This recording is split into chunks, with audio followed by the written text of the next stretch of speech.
अस्सलाम फ्रेंड्स, अज खीर मां लड्डू ठाहींदासीं। कंहिं खोए वठण जी ज़रूरत न आहे पवंदी। 2 केजी खीर वठो, खीर चुल्हे ते चढ़ायो गरम थियण लाइ। ही लड्डू एतिरा मज़ेदार थियनि था, ऐं ठाहे खाईंदव हैरान रहिजी वेंदव। खीर में उबाल अची वञे त फ्लेम मीडियम करे छॾिजो, छाकाणि त हाई फ्लेम ते साइडनि मां खीर सड़ंदो ऐं साइडनि में जेको खीर लॻंदो वेंदो आहे, खीर सुके थो न, साइडनि में लॻंदो वेंदो आहे, उहो लाहींदा वञो।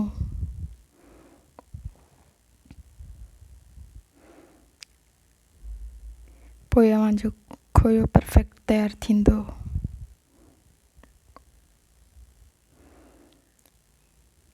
हाणे खोयो तयारु थियण ते आहे। गुठलियूं ठही वियूं आहिनि खीर में, तव्हां ॾिसी सघो था।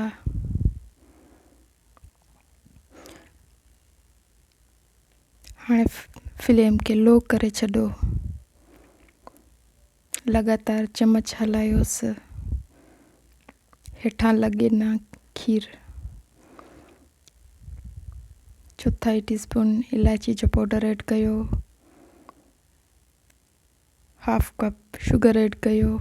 हाणे हिननि खे मिक्स कयो,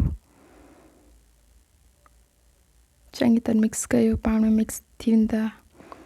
शुगर थोरो पाणी पंहिंजो छॾंदी,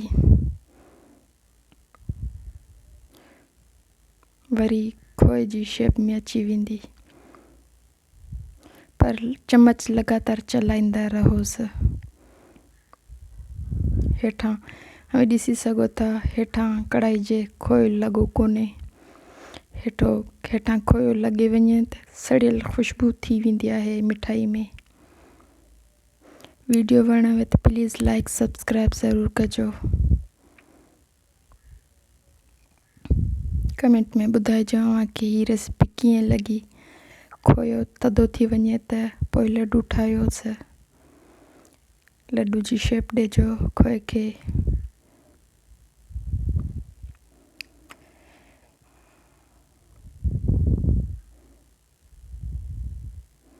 मज़ेदार असांजा लड्डू तयारु पिया थियनि। ही ॾिसी सघो था, कोकोनट में मथां लॻायोसि।